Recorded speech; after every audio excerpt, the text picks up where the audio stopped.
నీళ్ళు నీళ్ళు. కుక్కకి టైగర్ పేరు పెట్టడం బాగుంది, దానికి టైగర్ వేషం వేయొచ్చా? అది నిజమైన టైగర్ తీసుకొచ్చింది. ఇంట్లో ఎవరైనా ఉన్నారా? అమ్మయ్యా, నీళ్ళు నీళ్ళు. అయ్యో అబ్బా, అయ్యో.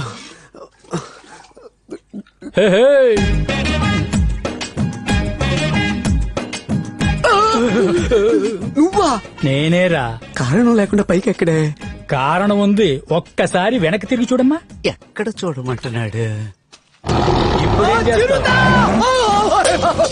అరవకురా, అరవకురా, మీద దూకేస్తుంది. అరవకురా, అరవకురా, రేయ్, అరిచి రాయితో కొడతాను జాగ్రత్త. పరిగెత్తిరా, పరిగెత్తి పైకి వచ్చేస్తుందిరా. రేయ్, నా మాట విని సరెండర్ అయిపో, సరెండర్ అయిపో, సరెండర్ అయిపో. చేతులెత్తు, చేతులెత్తు, చేతులు ఊపకరా, చేతులు ఎత్తి చిత్తగా నచ్చదు. భయపడకు, నేను ఎక్కడే ఉన్నాడుగా. కూర్చో, కూర్చో, కూర్చో. ఇంట్లో చూస్తేనే నాకు 4 రోజులు నిద్ర పట్టదు. ఈ దగ్గర నుంచి విర్రమంటూ చూస్తుంది.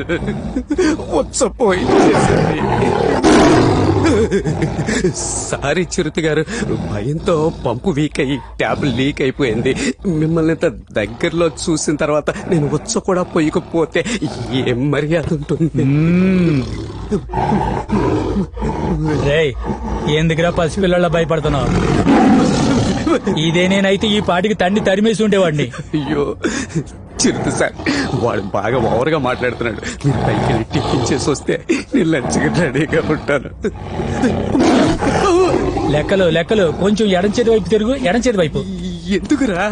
నేను వీడియో తీసి ట్విట్టర్, వాట్సాప్, ఫేస్బుక్ లో పెట్టి లైక్స్ తీసుకొని మేము ఫేమస్ అవుద్దాం. మరి ఏరా, యాక్సిడెంట్ అయిన వాడిని, పులికి దొరికిపోయిన వాడిని కాపాడటం మానేసి ఇలా వీడియోలు తీసి లైకులు తెచ్చుకోవాలని చూస్తున్నావు. నీకు మనస్సాక్షి ఉందా? వాసన వరకాయ.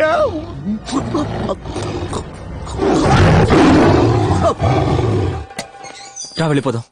నేను నీతో ఇప్పుడు రాలేను. అలా రావాలనుకుంటే ఎప్పుడూ వచ్చేదాన్ని. ఈ ఇల్లు వదిలి నీతో పాటు వచ్చేస్తే మా అమ్మ, నాన్న, చెల్లెళ్ళని కాళీశ్వరి ఊరికే వదిలిపెట్టదు. రాజా, మన లెక్కలు చిరుతకు దొరికిపోయాడు రాజా. వెళ్ళవు, నాకేం కాదు. గో బ్యాక్ చిరుత, గో బ్యాక్. ఈ లోకమే నిన్ను ఎదిరించిన, పరిస్థితులన్నీ నువ్వు ఓడావు ఓడావు అని వెక్కిరించిన, నేనున్నంత వరకు ఎవ్వరు ఎక్కడా ఎప్పుడు నిన్ను చంపలేరు లెక్కలో. రాజా రాజా రాజా రాజా, నన్ను చూసుకుని పెట్టండి. ఎందుకు లెక్కలు? అప్పుడే కదా చిరుత చస్తుంది. అయితే ఇప్పుడు నేను గురి చిరుతకు పెట్టాల్సిందే. అమ్మా, హలో, నేను ఫారెస్ట్ ఆఫీసర్. నేను July officer. Nice meeting you. Good. నా తుపాకీకి లైసెన్స్ ఉంది, నేనే షూట్ చేస్తాను. నా తుపాకీ ఆధార్ కార్డు ఉంది, నేనే షూట్ చేస్తా. నో, నేనే షూట్ చేస్తాను. నో, నేనే షూట్ చేస్తా. నేను మన్యం పులిని, నేనే షూట్ చేస్తాను. నేను సింహాద్రిపురం సింహాన్ని, నేనే షూట్ చేస్తా. ఇక్కడ ఉన్నది చిరుత పులిరా. సింహం పులో ఎవడో ఒకటి చంపండిరా. చిరుతని షూట్ చేసా. హలో బ్రదర్, చిరుతను షూట్ చేసింది నేనే బ్రదర్. చిరుతని షూట్ చేసింది నేను.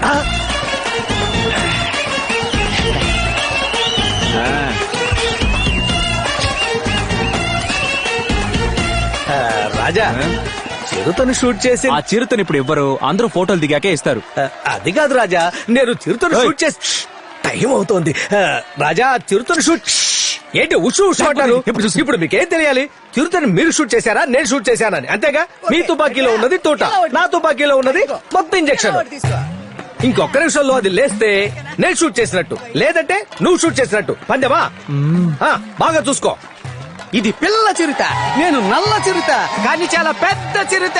అయిపోయాడు. ఈ రోజు మన లెక్కలకి భూమి మీద నౌకలు చెల్లిపోయాయి.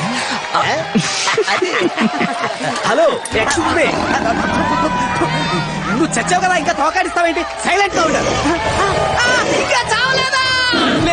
అయ్యో, నేను escape. చిరుత, చిరుత, వామ్మో!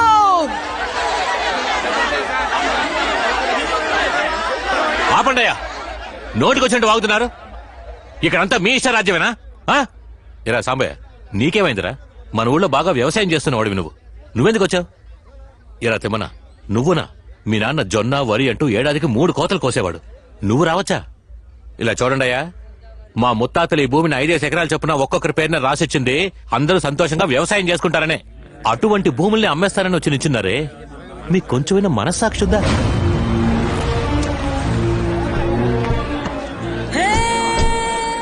ఏందిరా గొడవ? బావా డాక్యుమెంట్ వెరిఫికేషన్ పూర్తయి అగ్రిమెంట్ మీద సంతకం పెట్టే సమయానికి సింహాద్రిపురం రాజా వచ్చి అడ్డుపడుతున్నాడు. రేయ్ రాజుగారు అంతగా చెప్తున్నారుగా కొంచెమన్నా ఆలోచించండి రా. ఏంది రాజా? ఏ ఊరికి రాజు? ఈయన గారు ఇంగ్లాండ్ కి రాజా లేదా ఇటలీకి రాజా? రాజంట రాజు. అమాయక ప్రజలందరినీ పోగు చేసి వాళ్ళకింత కూడు పెట్టి యుద్ధానికి పంపి పిరికోడలా చాటగా నుంచి చూసివాళ్ళగా మీరు. చూడు కృష్ణయ్య, చరిత్ర తెలియకుండా మాట్లాడుకో. ఈ గాలి కృష్ణయ్యకి చరిత్ర భూగోళం అంతా తెలుసు. 1952లో జమీన్ నిషేధం చట్టం కింద మీ ఆస్తులన్నీ లాక్కున్నప్పుడు ఉన్నట్టుండి ప్రజలందరినీ పిలిపించి 5 ఎకరాల చొప్పున అందరికీ పంచిపెట్టారు. మీరు మనస్ఫూర్తిగా ఇచ్చారా ఏంటి? ఓ అదన్నమాట సంగతి. ఏదో పెద్ద మేమే ఇచ్చాం, మేమే దానం చేసాం, మేమే పీకామంటూ ఈ రోజు వరకు గొప్పలు చెప్పుకుంటున్నారు. పరువు పోయిన తర్వాత పల్లకి ఎందుకు? కాని మహారాజుకి పట్టాభిషేకమే. కాళేశ్వరి మర్యాదగా మాట్లాడు. మా అక్కని పేరు పెట్టి పిలుస్తావా? ఎవరి మీద అటాక్ చేస్తావు?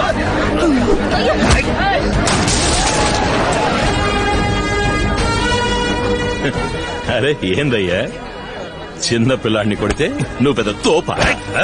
ఆపండి రాజా. పొలాన్ని ఇచ్చి అమ్మొద్దు అంటే ఏంటి అర్థం? మేము దాన్ని అమ్ముతాం లేదా తాకట్టు పెట్టుకుని తింటాం. అడిగేదానికి మీరెవరు? వచ్చే నెల నా కూతురికి పెళ్లి 10 లక్షల రూపాయలు కావాలి. మీరిస్తారా? లేక ఇచ్చే స్తోమత మీకుందా? చెయ్యి తీయవయ్యా. వీడి భూములు ఇచ్చి అమ్మొద్దు అంటే మమ్మల్ని ఏం చేయమంటారు? రాయే, ఈయన మనల్ని బతకనివ్వడు చావనివ్వడు. జరగవయ్యా. మేము కష్టపడుతున్నామని తెలిసి పెద్ద మనసుతో మా స్థలాలను అమ్మిపెట్టడానికి వచ్చాడు. మీరు అడ్డుపడకండి అయ్యా.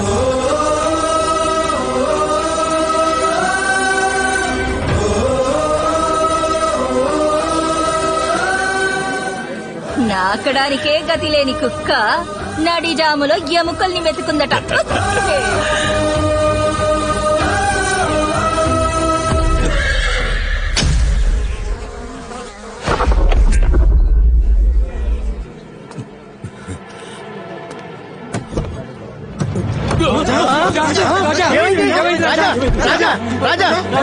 హాస్పిటల్ పోదాం.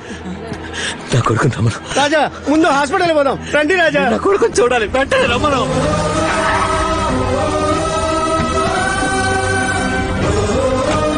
నేను రాను, నా కొడుకుని చూడాలి.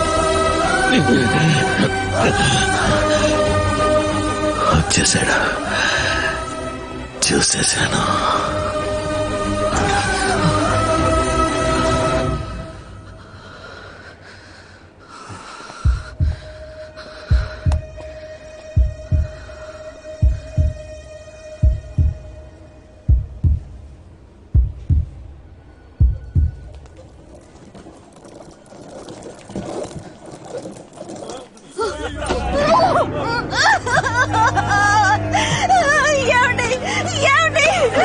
రాజా రాజా మీ దగ్గరికి పోవద్దండి రాజా.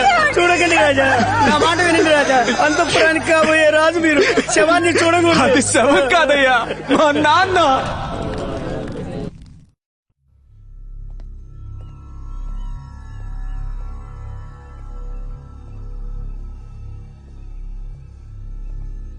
తాతయ్య, నన్ను ఆశీర్వదించండి. ఏంటి తాతయ్య, నేను ఆశీర్వదించమనేగా అడిగాను. తాతయ్య, మీ నాన్న ఎలా చచ్చాడు రా? ఎలా చచ్చాడు? హార్ట్ అటాక్ వచ్చి చచ్చాడా?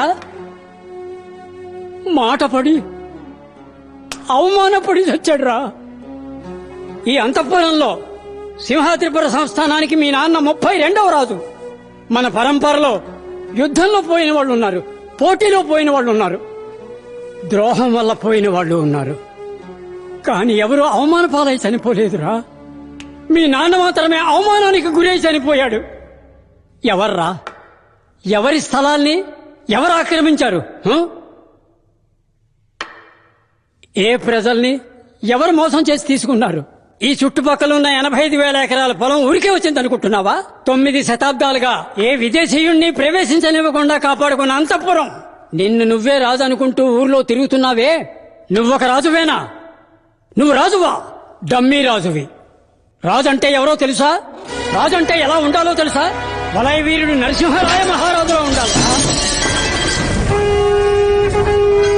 ఇదేమిటో తెలుసారా? వలయ ఖడ్గం. ఏ రోజైనా దీన్ని ముట్టుకుని చూసావా? వలయ ఖడ్గాన్ని విసరడం తెలియాలి, అది తిరిగి వస్తే పట్టుకోవడం తెలియాలి. వలయ ఖడ్గ విద్యలో వీరుడు. మా మా తాతలకు తాత, ఆ తాతలకు తాత, నాకు ముత్తాత, నీ ముత్తాతకు తాత, వలయ వీరుడు నరసింహరాయ మహారాజు.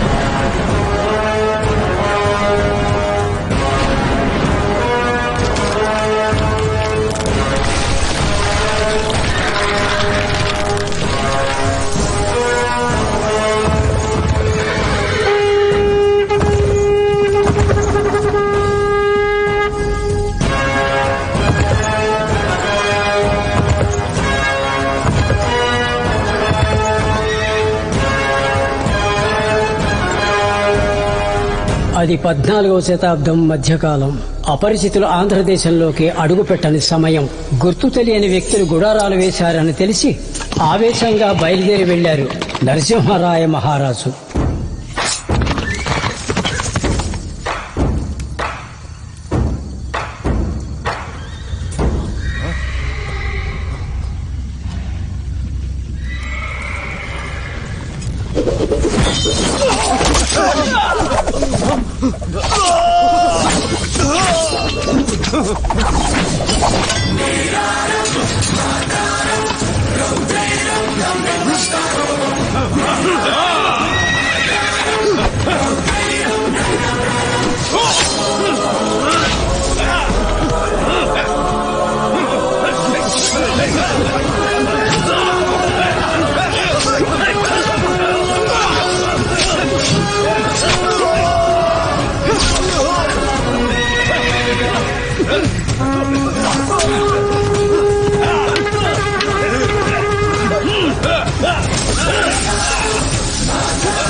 ఏ అనుమతి లేకుండా మన రాజ్యంలో అడుగు పెట్టడం గుండెల్లో గుణపాలు దించడంతో సమానం. అలా వచ్చిన వాళ్ళెవరూ ప్రాణాలతో తిరిగి వెళ్లకూడదనేది నరసింహరాయల వారి నిర్ణయం.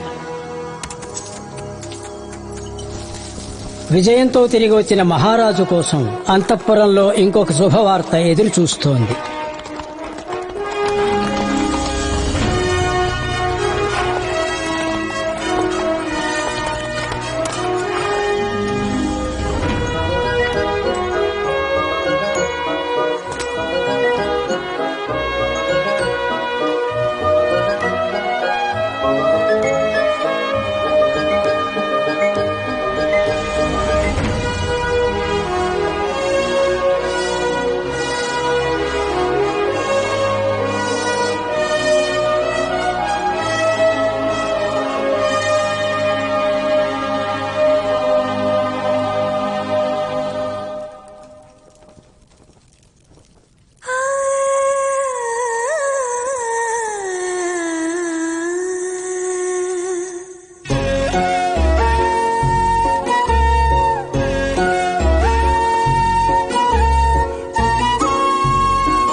నా వీరుడిని పోలిన బిడ్డని నేను త్వరలో కంటాను. ఏ ఆ బిడ్డ నిన్ను పోలి ఉండకూడదా? ఆడో మగో వారు తమరిలా మన రాజ్యాన్ని కాపాడదరు. కాని ఆ ఆనందము సంతోషము కొద్ది రోజులు కూడా కొనసాగలేదు.